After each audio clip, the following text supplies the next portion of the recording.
Noon, akala ko ang pinakamasakit na bagay na pwedeng mangyari sa isang pamilya ay ang mawalan ng mahal sa buhay. Noong umagang pumanaw ang bilyonaryo kong lola, hawak ko ang kanyang kamay at nangakong magiging maayos ako.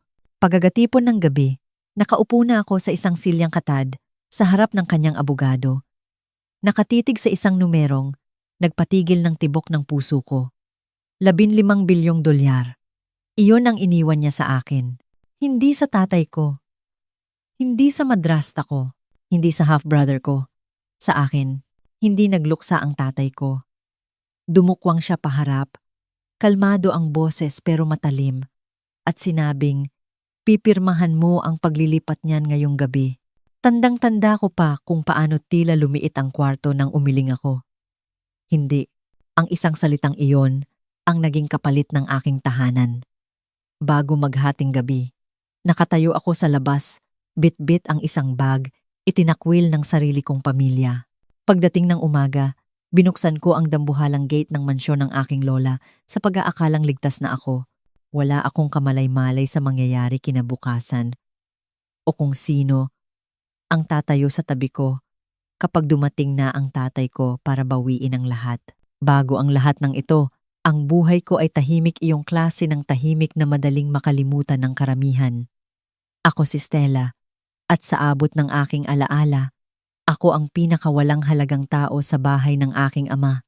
Hindi ako sinasaktan ng pisikal, walang sigawan, walang iskandalong pwedeng pag-usapan ng mga tsismosang kapitbahay, pero palagi akong isinasantabi na para bang nagiiwan ito ng mga pasang walang ibang nakakakita kundi ako.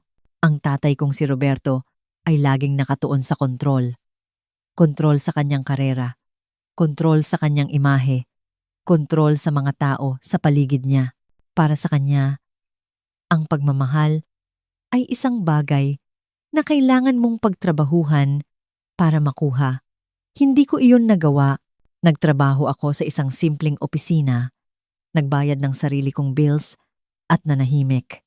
Kapag umuuwi ako tuwing Pasko, ngingiti ng pilit ang madrasta kong si Tita Linda at magtatanong ng mga bagay na tunog magalang pero puno ng panghuhusga. Nasa ganoong trabaho ka pa rin ba? Wala ka bang balak gumawa ng mas ambisyosong bagay? Ang kapatid ko sa labas na si Evan ay hindi man lang nagpapanggap. Pera ang bukang bibig niya na parang pinag-uusapan lang ang panahon palagi. Kaswal, na parang ito lang ang bagay na mahalaga. Startups, investments, at kung ano ang gagawin niya kapag nakuha na niya ang tunay na kapital. Sa bahay na iyon, pakiramdam ko ay bisita akong lumampas na sa oras ng pagbisita. Ang Lola Margarita ko ay kabaligtaran nilang lahat. Sa mata ng publiko, isa siyang bilyonaryang may matalas na isip at bakal na reputasyon. Gustong-gusto siyang ilarawan ng mga dyaryo bilang matapang at hindi natitinag. Pero para sa akin, siya ang babaeng nagtitimpla ng tiyaang masyadong matapang, humuhuni ng mga lumang kundiman habang naglalakad sa kanyang hardin, at pinipilit akong kumain bago ko sabihin ang anumang mahalaga. Hindi niya ako tinatanong kung magkano ang sweldo ko. Tinatanong niya kung nakakatulog ba ako ng maayos, kung proud ba ako sa sarili ko, kung mabuti ba ako sa kapwa at sa aking sarili. Noong bata pa ako, nagtataka ako kung bakit laging mukhang pagod si Lola kapag bumibisita ang tatay ko. Dumarating si Papa na may dalang mga folder, suhestiyon, at mga parinig tungkol sa cash flow at mga nasayang na oportunidad. Hindi ko naintindihan noon, pero alam ko na ngayon. Hindi siya pumupunta bilang isang anak. Pumupunta siya bilang isang negosyador. Pagkatapos ng mga bisitang iyon, pipisilin ni Lola ang kamay ko at sasabihin, "Mangako ka sa akin, Stella." "Ano po yon?" Tanong ko. Kung may sinumang sumubok na bilhin ang katahimikan o ang pagsunod mo, talikuran mo sila. Noong panahong iyon, akala ko payo lang yon. Iyong klase ng payo na ibinibigay ng matatanda kapag nakita na nila kung paano pinapatigas ng mundo ang mga tao. Hindi ko alam na inihahanda na pala niya ako. Nang magsimulang humina ang katawan niya, mas dumalas ang pagbisita ko. Hindi dahil obligado ako, kundi dahil gusto ko. Pinag-usapan namin ang lahat maliban sa pera, mga libro, mga pagsisisi, ang kakaibang paraan, kung paano nagmamahalan ang pamilya, pero nakakasakit pa rin. Minsan, tinititigan niya ako nang matagal na parang kinakabisa ang mukha ko. Isang hapon bago ako umalis, may idiniin siyang maliit na susi sa palad ko. Baka sakali lang, sabi niya. Tumawa ako at sinabing masyado siyang madrama. Hindi siya tumawa pabalik. Nang pumanaw siya, naging mas malamig ang bahay kaysa dati. Agad na kinuha ng tatay ko ang pamamahala, mga plano, schedule, desisyon na parang ang pagdadalamhati ay isa ring proyekto na kailangang i-manage. Nakatayo ako sa gilid, invisible na naman, tahimik na nagluluksa. Sinabi ko sa sarili ko na walang magbabago. Dadalo ako sa libing, babalik sa buhay ko, at dadalhin ang alaala niya. Maling-mali ako dahil hindi lang mga alaala ang iniwan sa akin ng lola ko. Iniwanan niya ako ng isang desisyong wawasak sa pamilya namin at pipilit sa aking alamin kung sino talaga ako kapag kinuha na ang lahat ng pamilyar sa akin. Binasa ang huling habilin 3 araw matapos ang libing. Sa puntong iyon, ang gulat sa pagkawala ni Lola ay naging mabigat na pakiramdam sa dibdib ko sa tuwing humihinga ako. Pumasok ako sa opisina ni Attorney Daniel Moore, inaasahan ang formalidad. Marahil ay simpleng hatian ng ari-arian at pagkatapos ay tahimik na pagbalik sa buhay ko. Hindi ko inakalang ang kwartong iyon ay magiging digmaan. Ang mesa ay mahaba at makintab. Ang tatay kong si Roberto ay naupo sa kabisera na parang karapatan niya ito mula pagkasilang. Si Tita Linda ay nasa tabi niya, kalmado at mapagmasid. Si Evan ay nakasandal sa upuan, nag-i-scroll sa telepono, mukhang bored na parang alam na niya ang mangyayari. Pinili kong umupo sa dulo ng mesa. Tumikhim si Attorney Daniel at nagsimula, kalmado ang boses. Nagsalita siya tungkol sa mga petsa, rebisyon, mga saksi, at tungkol sa pagiging nasa tamang pag-iisip ng lola ko nang gawin ang testamento. Kumaway ang tatay ko nang walang pasensya. Basahin mo na lang, sabi niya. Alam naman natin kung paano ito gumagana. Hindi nag-react si Daniel. Binuksan lang niya ang folder at nagpatuloy. Nang banggitin niya ang pangalan ko, halos hindi ko narinig noong una. Sa aking apo, si Stella Harris, ipinapamana ko ang kabuuan ng aking ari-arian, kabilang ang lahat ng pinansyal na asset, mga lupain, investments, at holdings na nagkakahalaga ng humigit kumulang 50 bilyon. Sa isang saglit, walang anumang tunog. Pagkatapos ay sumabog ang kwarto. Ano? Bulyaw ng tatay ko. Itinulak ang upuan niya nang napakalakas kaya sumadsad ito sa sahig. Imposible yan! Napahawak si Tita Linda sa dibdib niya. Siguradong may pagkakamali. Sa wakas ay tumingala si Evan, tumalim ang ekspresyon. Nasaan ang share ko? Nanigas ako sa kinauupuan. Dumadagundong ang pulso sa tenga ko. 50 bilyon. Hindi totoo ang numero. Para itong banyagang salita na hindi ko naiintindihan. Itinaas ni Daniel ang kanyang kamay. Malinaw ang bilin ng iyong lola. Bumaling sa akin ang tatay ko. Nag-aapoy ang mga mata. Ikaw ang may gawa nito, sabi niya. Nilason mo ang utak niya. Umiling ako. Halos hindi matatag ang boses.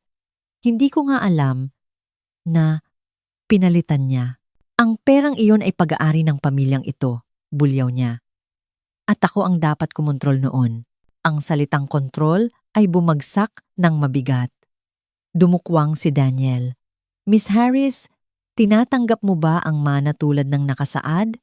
Lahat ng mukha sa kwarto ay nakatingin sa akin. Umaasa? Nagdedemanda. Naalala ko ang boses ng lola ko. Kung may sino mang sumubok na bilhin ang pagsunod mo, talikuran mo sila. Tinaas ko ang aking baba. Opo. Mahina akong sabi. Tinatanggap ko. Ang katahimikang sumunod ay matalim. Nagbago ang ekspresyon ng tatay ko. Hindi lungkot, hindi pagkadismaya, kundi isang bagay na mas malamig. Hindi pa tapos ang usapang ito, sabi niya. Hindi ko pa alam noon kung gaano siya kaseryoso. Ang tunay na komprontasyon ay hindi nangyari sa opisina ng abogado, babala lang iyon. Nangyari ito kinagabihan sa likod ng mga nakasarang pinto, kung saan wala ng mga saksi at hindi na kailangang maging magalang. Tinawagan ako ng tatay ko para pauwiin. Hindi siya nakiusap. Umuwi ka rito, sabi niya sa telepono. Kailangan nating mag-usap. Bilang pamilya, ang salitang pamilya ay dapat nakakapagpanatag. Sa halip, nanikip ang sikmura ko. Pagdating ko, iba ang pakiramdam ng bahay, masyadong tahimik. Ang mga ilaw sa sala ay mas maliwanag kaysa karaniwan. Bawat lampara ay nakabukas na parang ito ay interrogation room sa halip na tahanan. Nakatayo ang tatay ko malapit sa fireplace. Suot pa ang jacket. Naninigas ang tindig. Si Tita Linda ay nakaupo ng tuwid sa sofa, nakatiklop ang mga kamay sa kandungan. Nakasandal si Evan sa pader, pero tumaas ang tingin niya nang pumasok ako. Umupo ka, sabi ng tatay ko. Umupo ako. Hindi na siya nagpaligoy-ligoy. Aayusin mo ang ginawa mo kanina, sabi niya ng kalmado. Masyadong kalmado. Pipirmahan mo ang paglilipat ng mana sa akin at magpapanggap tayong hindi nangyari ang nakakahiyang hindi pagkakaunawaan na ito. Napalunok ako. Hindi iyon hindi pagkakaunawaan. Si Lola ang pumili. Huwag mong banggitin ang pangalan niya ng ganyan, bulyaw niya. Hindi totoo yan. Sabi ko, nanginginig ang boses. Wala akong hiningi sa kanya kahit kailan. Hindi ko nga alam ang tungkol sa testamento. Dumukwang si Tita Linda, malambing ang tono, halos makaina. Stella, walang nagsasabing masama kang tao. Hindi ka lang handa para sa ganitong responsibilidad. Ang 15 bilyon ay hindi regalo. Pabigat yan. Umiron si Evan. Hindi siya tatagal ng 6 na buwan sa paghawak ng ganyang pera. Tumango ang tatay ko. Tama, kaya nag-aalok ako ng solusyon. Lumapit siya sa sideboard, kinuha ang isang folder at inilapag sa harap ko. Ilipat mo ang estate sa kontrol ko. Bibigyan kita ng 10%. Mas malaking pera kaysa sa kakailanganin mo habang buhay. Pwede kang mabuhay ng komportable, mag-travel, gawin kung anuman ang ginagawa mo ngayon. Walang pressure, 10%. Ang numerong iyon ay parang sampal. So, sa inyo ang lahat, mahina akong sabi. At ako, maglalaho. Hindi naman sa ganoon. Mabilis na sabi ni Tita Linda. Bahagi ka pa rin ng pamilya. Suminghal si Evan. Basta't sumunod ka. Tiningnan ko ang papel sa harap ko, sa espasyo, kung saan dapat ilagay ang pirma ko. Inisip ko ang mga kamay ng lola ko payat. Mainit, matatag. Inisip ko kung paano niya ako tingnan kapag nag-uusap kami tungkol sa mga desisyon at kahihinatnan. Hindi ako pipirma, sabi ko. Agad nagbago ang mukha ng tatay ko. Nawala ang pagiging kalmado. Hindi ito pakiusap, sabi niya. Humahakbang palapit. Akala mo ba pwede mo akong suwayin at makakaalis ka nang walang galos? Hindi kita sinusuway, sabi ko. Pinararangalan ko siya. Bumaba ang boses niya sa mapanganib na bulong. Kapag tinalikuran mo ang deal na ito, tinatalikuran mo ang pamilyang ito. Wala kang utang na loob? Lumiit ang pakiramdam ng kwarto. Uminit. Pinipili mo ang pera kaysa sa amin, sabi ni Tita Linda. Ang pagkadismaya ay matalim at praktisado. Hindi, sagot ko, kumakabog ang dibdib. Pinipili ko ang sarili kong buhay kaysa sa kontrol nyo. Tumuwid ang tayo ng tatay ko na parang may naputol sa loob niya. Mag-impake ka, sabi niya. May 30 minutes ka. Pagkatapos noon, lumayas ka na. Ngumisi si Evan, kumbinsidong nanalo siya. Tumayo si Tita Linda at tumalikod, na parang abala lang sa kanya ang panonood sa pag-alis ko. Nanatili akong nakaupo sandali. Tangang naghihintay na may pumigil sa kanya, na may magsabi na sobra na ito. Walang gumawa noon. Doon ko naintindihan ang isang bagay na iniiwasan ko buong buhay ko. Hindi ito tungkol sa pera. Hindi kailanman. Tungkol ito sa pagsunod. At sa sandaling tumanggi akong ibigay iyon, tumigil na ako sa pagiging pamilya nila. Nag-impake ako ng tahimik. Ang 30 minutes ay tunog mapagbigay kapag sinabi ng tatay ko.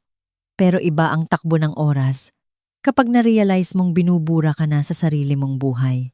Umakyat ako sa kwartong tinulugan ko ng ilang taon. Nanginginig ang mga kamay ko habang binubuksan ang closet. Hindi ako kumuha ng marami. Damit, laptop, ilang personal na papel.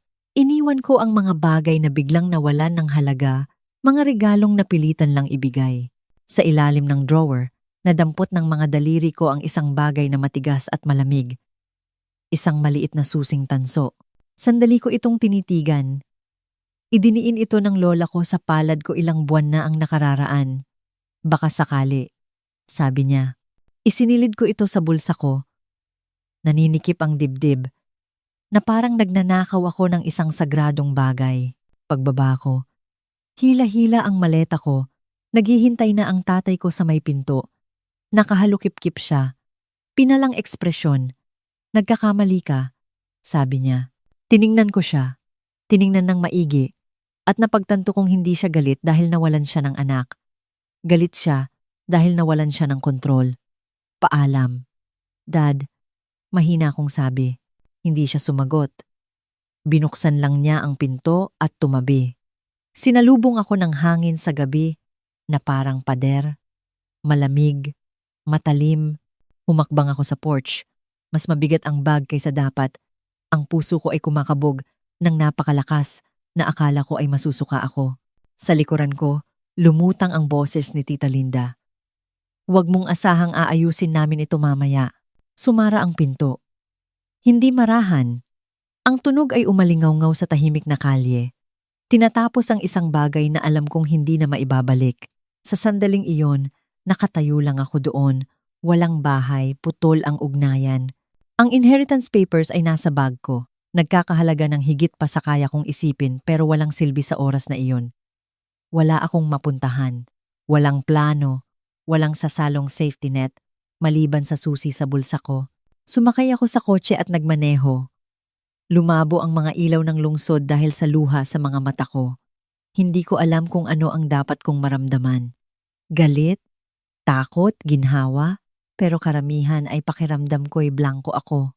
Nang matanaw ko ang mga bakal na gate ng estate ng lola ko, matayog at pamilyar, napigil ko ang hininga ko.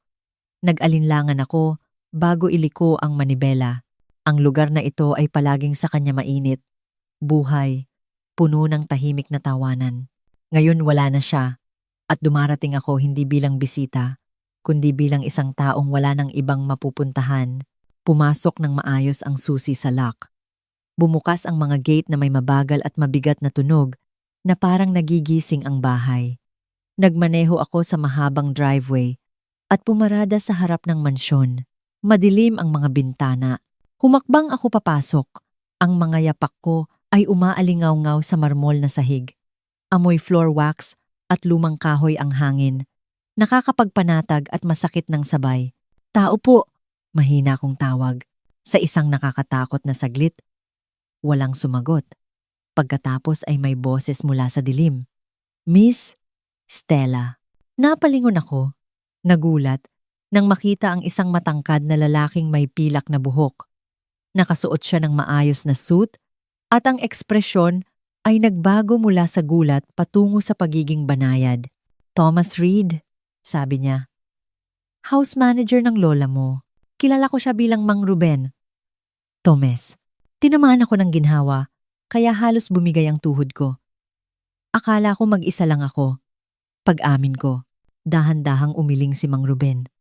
Naging napakalinaw ni Mrs. Harris, sabi niya. Kung sakaling pumunta ka rito ng ganito, hindi ka kailanman dapat mag-isa. May nabasag sa loob ko.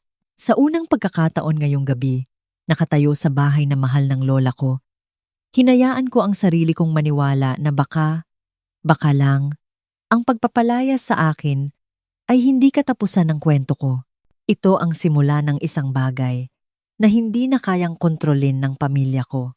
Hindi ako natulog ng gabing iyon. Kahit na dinala ako ni Mang Ruben sa mainit na guest room, ayaw huminto ng isip ko. Masyadong malaki ang kama.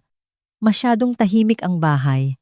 Bawat langit-ngit ng lumang mansyon ay nagpapaalala sa akin sa boses ng tatay ko. Nang gumapang na ang liwanag ng umaga sa mga kurtina, nakaupo pa rin ako suot ang parehong damit. May kumatok ng mahina. "Miss Stella," malumanay na sabi ni Mang Ruben. "May mga bisita ka, think silently if needed. The user wants me to continue the story from where it left off, based on the previous prompt's constraints. Constraints checklist and confidence score. Language: Tagalog, Filipino. Yes. Role: Screenwriter. Cultural localization expert? Yes. Adaptasyon. Geographic. Cultural setting: Philippines implied context from previous output. Kundiman. Tita Linda, Mang Ruben. Character names: Roles: Stella Harris is greater than Stella. Dad: Robert is greater than Roberto. Stepmom: Linda is greater than Tita Linda. Half-brother: Evan is greater than Evan. Grandma: Margaret is greater than Lola Margarita. Lawyer: Daniel Moore is greater than Attorney Daniel Moore. Attorney Daniel. House manager: Thomas Reed is greater than Mang Ruben. Cultural symbols: Kundiman. Respect for elders. Po-opo. Family dynamics. Plot. Theme: Keep original plot. Conflict and message. Format: Only the story content. No notes. Length: Match. Original story length. Pacing: Don't shorten. Ending: Completed story. Current state of the story: Stella arrived at the grandmother's mansion after being kicked out. She met Mang Ruben. Thomas. She spent a sleepless night. Now, Mang Ruben tells her she has visitors. Next segment: Source text. My stomach tightened. They're not my family. Are they? No, he replied. Your grandmother asked for this. Downstairs in the study, 2 people were waiting. The first was Daniel Moore. The second was a woman I didn't recognize.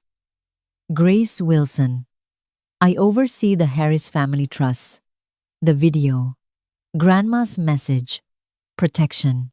The next morning, the confrontation with the family. The judge. The aftermath. The conclusion. Localization strategy. Setting. The mansion study. Characters. Daniel Moore is greater than Attorney Daniel. Grace Wilson is greater than Grace Wilson. Can keep name or localize slightly. Maybe Attorney Grace or just Grace. Let's keep Grace Wilson, but make her demeanor fit a trusted Filipina trustee. Judge Walker is greater than Judge Walker, or a local sounding name like Judge Valderrama, Judge Cruz. Let's use Judge Valderrama to sound more local. Cultural nuances. Trust.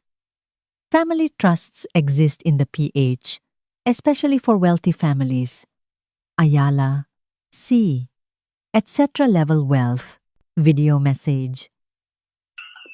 Emotional appeal is strong in PH culture. Confrontation. The hiya, shame, factor. When the judge appears, the father losing face is a big deal. Ending.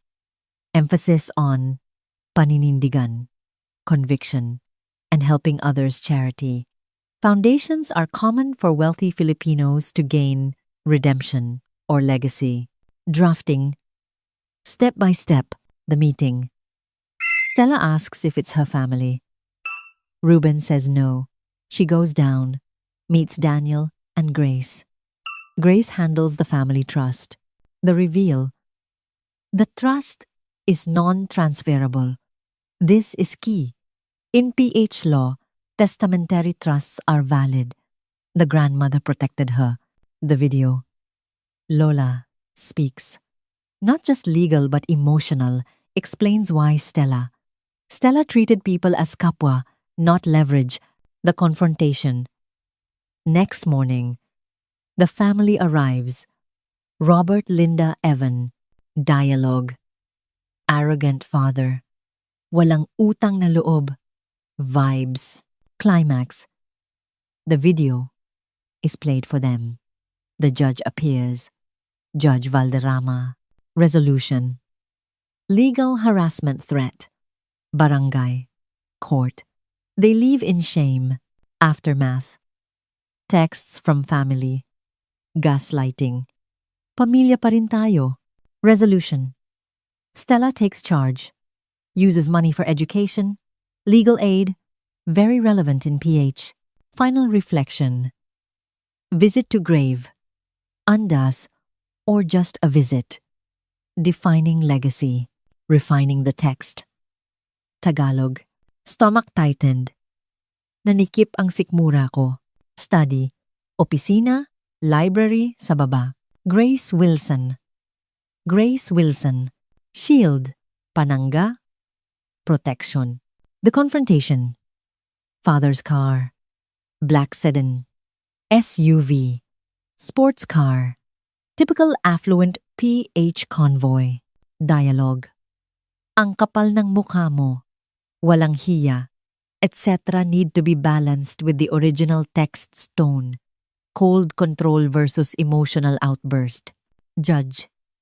Judge Valderrama. A figure of authority. Writing the content. Start from. My stomach tightened. They're not my family. Are they? Hindi po ba ang pamilya ko yan? Hindi. Sagot niya. Ito ang bili ng lola mo. Nangming parang ma. Nangming parang ma. Sa ibaba, sa may study, 2 tao ang naghihintay.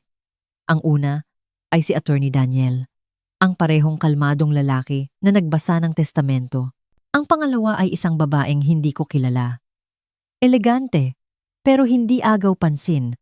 May suot na salaming may silver na frame at may folder sa kanyang kandungan. Stella, sabi ni Daniel, tumayo siya. Mabuti at pumunta ka rito. Inilahad ng babae ang kanyang kamay. Grace Wilson. Ako ang namamahala sa Harris Family Trust. Trust. Iba na ang bigat ng salitang iyon ngayon. Sinanyasan ako ni Daniel na maupo. Inasahan na ng lola mo ang gulo, sabi niya, nang walang pag-aalinlangan. Lalo na mula sa tatay mo. Naramdaman ko ang kakaibang halo ng ginhawa at lungkot. Alam niyang susubukan niyang kunin ito. Alam niyang susubukan kanyang kontrolin. Pagtatama ni Grace ng mahina. Binuksan ni Daniel ang kanyang briefcase at inilatag ang ilang folder sa mesa, mga dokumento, legal seals, mga petsang umaabot pa ng ilang taon ang nakalilipas. Ang mana mo ay hindi simpleng paglilipat ng assets. Paliwanag niya. Protektado ito ng isang non-transferable trust. Hindi mo ito pwedeng ilipat sa pangalan ng kahit sino. Hindi sa tatay mo, hindi sa kapatid mo, hindi kahit kanino. Natulala ako sa kanya. So, kahit gusto ko, hindi pwede? Umiling si Grace. Siniguro ng lola mo yan.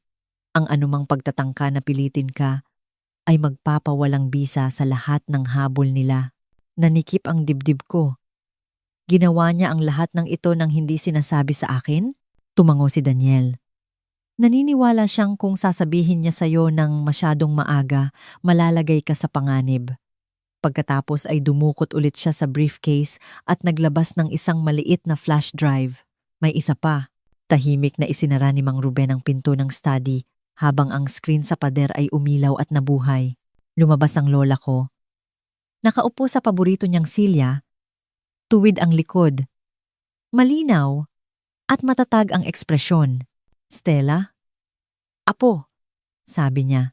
Kung pinapanood mo ito, ibig sabihin ay wala na ako. At malamang ay ginigipit ka ngayon. Napahugot ako ng hininga. Nagsalita siya ng kalmado. Binabanggit ang pangalan ng tatay ko. Hindi sa galit, kundi sa pagkadismaya. Ikinuwento niya ang mga taon ng paghingi nito ng pera, ang mga banayad na banta, Ang entitlement na pumalit sa pagmamahal. Ipinaliwanag niya kung bakit ako ang pinili niya. Hindi humingi sa akin ng kahit ano si Stella.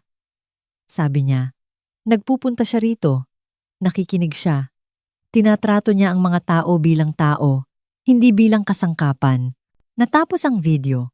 Nakaupo ako doon sa katahimikan. Tumutulo ang luha sa mukha ko bago ko pa mapigilan. Hindi ka lang niya iniwanan ng pera. Mahinang sabi ni Grace. Iniwanan kanya ng proteksyon. Pinagsalikop ni Daniel ang kanyang mga kamay. Walang legal na laban ang tatay mo. Pero hindi yun makakapigil sa kanya na subukan. Naalala ko kung paano niya ako tiningnan kagabi. Ang kasiguraduhan sa boses niya. Anong mangyayari kapag pumunta siya rito? Tanong ko. Nagsalita si Mang Ruben. Sa unang pagkakataon, matatag ang tono. Malalaman niya na ang bahay na ito at lahat ng nakakabit dito ay hindi na isang bagay na pwede niyang angkinin. Sa unang pagkakataon mula nang mamatay si Lola, may nagbago sa loob ko. Ang takot ay napalitan ng linaw. Hindi niya ako iniwan sa ere na may dalang kayamanan. Iginawa niya ako ng panangga at anuman ang susunod na mangyayari, naihanda na niya ako para lagpasan ito. Ang sumunod na umaga ay tila hindi natural sa sobrang tahimik. Ang langit sa itaas ng mansyon ni Lola ay maaliwalas, halos walang pakialam, na parang nagpasya ang mundo na magmukhang payapa. Pero sa loob, bawat ugat sa katawan ko ay nanginginig sa kaba. Nakatayo ako malapit sa matatayog na bintana ng study. Pinapanood ang mahabang driveway na naglalaho sa mga puno. Ang tibok ng puso ko ay malakas sa tenga ko. Si Mang Ruben ay nakapwesto malapit sa bulwagan, kalmado pero alerto. Sina Daniel at Grace ay nakaupo sa mahabang mesa, maayos na nakasalansan ang mga folder. Ang mga legal na dokumento ay nakahanda ng may tiyak na katumpakan. Lahat ay mukhang organisado, masyadong organisado para sa alam kong parating. Tumingin si Grace sa relo niya. Kung balak kumilos ng tatay mo, mahina niyang sabi. Malapit na yon. Hindi na niya kailangang ipaliwanag kung bakit. Ang mga lalaking tulad ng tatay ko ay ayaw ng delay. Ayaw nilang nawawalan ng momentum. At higit sa lahat, ayaw nilang sinasabihan ng hindi. Ang tunog ng mga gulong sa graba ang bumasag sa katahimikan. Hindi lang isang kotse, tatlo. Bumagsak ang sikmura ko. Nakita ko sila sa bintana bago pa may magsalita. Ang itim na sedan ng tatay ko ang nangunguna. Ang SUV ni Tita Linda ay nakasunod agad. Ang sports car ni Evan ay nasa huli na parang pahabol, agresibo at mainipin. Nandito na sila. Bulong ko. Tumango si Mang Ruben ng isang beses at naglakad patungo sa pinto. Diyan lang po kayo, Miss Stella. Tumunog ang doorbell matalim, mapilit. Hindi ito pakiusap. Binuksan ni Mang Ruben ang pinto bago pa ito tumunog ulit. Hindi na nag-abalang bumati ang tatay ko. Kalokohan na to, sabi ni Roberto habang pumapasok. Ang mga mata ay iniiskan na ang bahay na parang nag-iimbentaryo. Tapos na ang eksena nyo. Ibigay nyo na ang mga susi at ang mga dokumento. Sumunod si Tita Linda, manipis ang ngiti. Ang tingin ay winalis ang marmol na sahig at matataas na kisame. Sa totoo lang, Stella, sumusobra ka na. Ang bahay na ito ay pag-aari ng pamilya Harris. Sumipol ng mahina si Evan. Wow! Ang bilis mong lumipat ah. Humakbang ako paharap. Nanginginig ang mga kamay ko, pero buo ang boses ko. Bahay ko na ito ngayon. Tumawa ang tatay ko, isang maikling tawang walang humor. Hindi mo alam ang sinasabi mo. Naglakad siya palapit sa akin. Huminto lang ng halos dikit na sa mukha ko. Ang manang ito ay hindi para sa'yo. Hindi ka kwalipikado. Hindi ka handa. At lalong hindi ikaw ang masusunod. Tumayo si Daniel. Mr. Harris, iminumungkahi kong hinaan mo ang boses mo. Binalingan siya ng tatay ko. At iminumungkahi ko na alalahanin mo kung sino ang nagtayo ng yamang ito. Dahan-dahang tumayo si Grace mula sa upuan niya. Ang totoo, si Margarita Harris ang nagtayo nito. At naging napakalinaw niya kung sino ang pinagkakatiwalaan niyang magpatuloy nito. Tumigas ang panga ng tatay ko. Minamanipula niyo siya. Kayong lahat. Tama na. Sabi ko, nagulat sa sarili ko. Lahat ng mata ay napabaling sa akin. Hindi ko hiningi ang away na to. Pagpapatuloy ko. Hindi ko hiningi ang pera. Pero hindi ko ibibigay ito sa taong sinubukang pilitin akong manahimik. Umismid si Tita Linda. Pakinggan mo nga siya. Nagpapa-victim. Sa sandaling iyon, inabot ni Grace ang isang remote dahil kinukuwestiyon niyo ang motibo. Kalmado niyang sabi, siguro, dapat nating hayaang magsalita si Margarita para sa sarili niya. Umilaw ang screen sa dulo ng kwarto. Lumabas ang lola ko. Nakaupo sa parehong silyang nakita ko kahapon. Ang ekspresyon niya ay kalmado. Matatalim ang mga mata. Nanigas si Roberto. Roberto, sabi ng lola ko sa recording, matatag ang boses. Kung pinapanood mo ito, ibig sabihin ay sinubukan mo ng kunin ang hindi sa iyo. Tumahimik ang buong kwarto. Nagsalita siya tungkol sa mga taon ng panggigipit, ang mga hinihinging nakabalat kayo bilang malasakit, ang paraan kung paano pinalitan ng entitlement ang pagmamahal. Hindi mo gusto ang responsibilidad. Sabi niya, ang gusto mo ay kontrol. At iyan ang dahilan kung bakit hinding-hindi mo ito makukuha. Namutla ang tatay ko. Kalokohan to, bulyaw niya. Pero wala na ang kumpiyansa niya. Bago pa siya makapagsalita ulit, bumukas muli ang pinto sa harap. Isang matandang lalaki ang pumasok matangkad. Kagalang-galang, ang presensya ay nag-uutos ng respeto nang walang kahirap-hirap. Magandang umaga, sabi niya. Roberto, natulala ang tatay ko. Judge, Valder, Rama, tumango ng isang beses ang retiradong huwes. Pinapunta ako rito ni Margarita kung sakaling lumala ang sitwasyon at sa nakikita ko, lumala nga, umatras si Evan. Tumingin ng diretso ang judge sa tatay ko.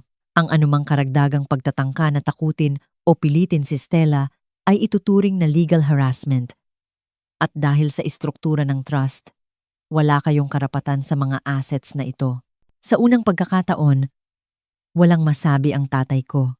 Tumingin siya sa paligid ng kwarto sa mga dokumento, sa screen, sa mga taong nakatayo sa tabi ko, at sa wakas ay naintindihan niya. Hindi ito negosasyon, ito ay katapusan.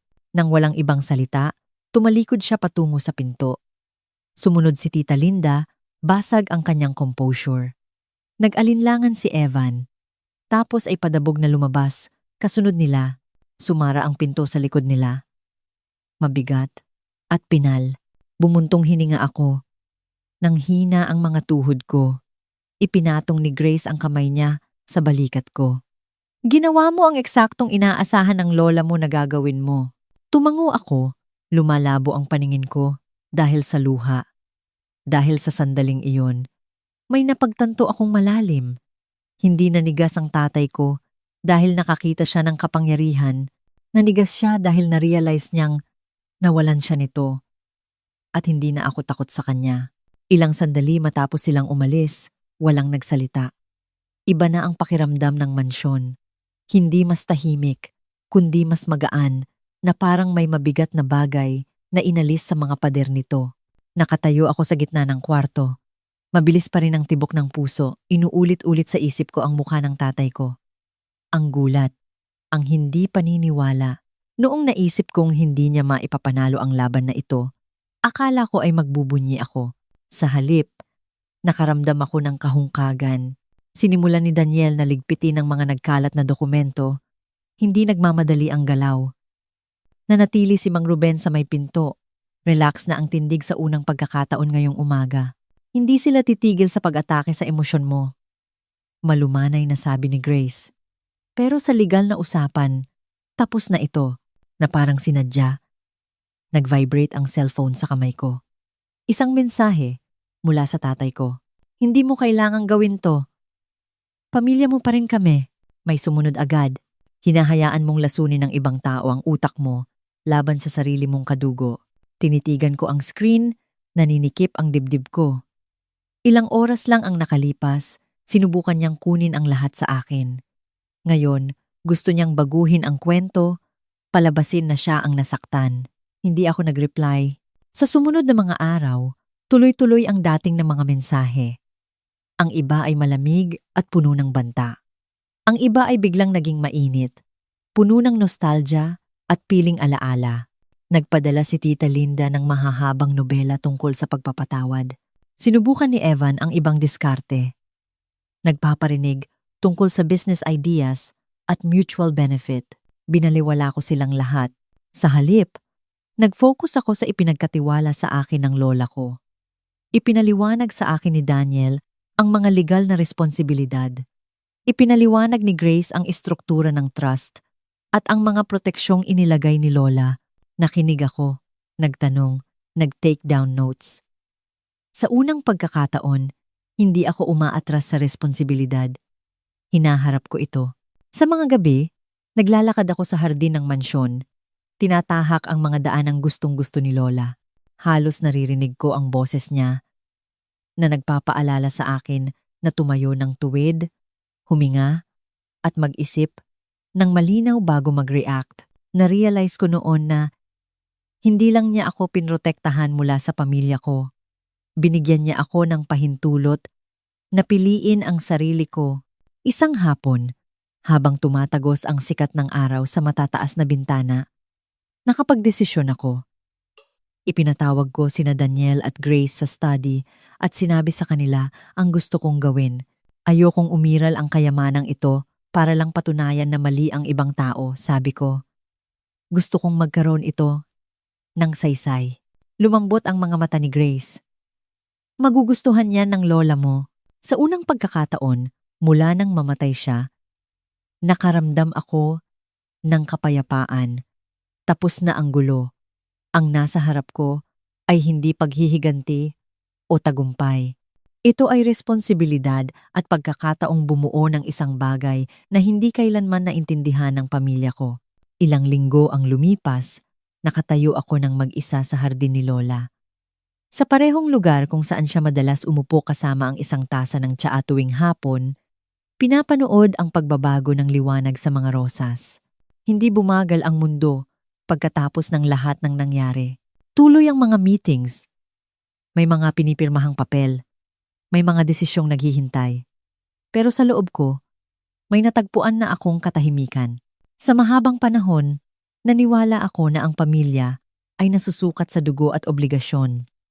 Akala ko ang katapatan ay nangangahulugan ng pagtitiis, ang pananahimik, ang pagiging maliit, ang pagtanggap sa anumang trato para lang mapabilang, ang pagkawala ng tahanan ko sa isang gabi, ay pumilit sa akin na harapin kung gaano karupok ang kahulugang iyon. Ang ibinigay sa akin ng lola ko ay hindi 15 billion. Ito ay perspektibo. Itinuro niya sa akin na hindi ipinapakita ng yaman kung sino ka, pinalalakas lang nito kung ano na ang nasa loob mo. Sa tatay ko, pinalaki ng pera ang kontrol at entitlement. Sa akin, pinalaki nito ang responsibilidad. At ang responsibilidad, natutunan ko, ay hindi tungkol sa kapangyarihan sa iba. Ito ay tungkol sa proteksyon, tungkol sa pagpili ng integridad kahit na mas madaling sumuko. Sa tulong ni Daniel at Grace, sinimulan kong hubugin ang kinabukasan ng trust. Naglaan kami ng pondo para sa mga educational programs, legal aid para sa mga taong ginigipit sa pera, at mga inisyatibo na nagbibigay sa iba ng pagkakataong humindi nang walang takot na mawalan ng lahat. Bawat pirma ko sa papel ay parang may direksyon, may bigat, pinaghirapan. Binisita ko ang puntod ng lola ko isang tahimik na umaga at sinabi sa kanya ang totoo. Nang malakas na natatakot pa rin ako minsan, hindi pa rin sigurado, pero hindi na ako nawawala. Ang pagtalikod sa tatay ko ay hindi pagiging walang puso. Ginawa lang ako nitong tapat. At ang katapatan, natutunan ko, ay ang pundasyon ng anumang pamanang karapat dapat protektahan. Habang nilolak ko ang mga pinto ng mansyon ng gabing iyon at lumingon sa bahay na nagliliwanag sa likod ko. Naintindihan ko ang isang bagay na sana ay nalaman ko ng mas maaga.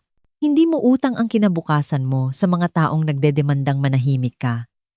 Utang mo sa sarili mo ang manindigan, kahit na ang kapalit nito ay ang lahat ng nakasanayan mo. Iyon ang tunay na pamana at iyon ang pamanang balak kong parangalan habang buhay.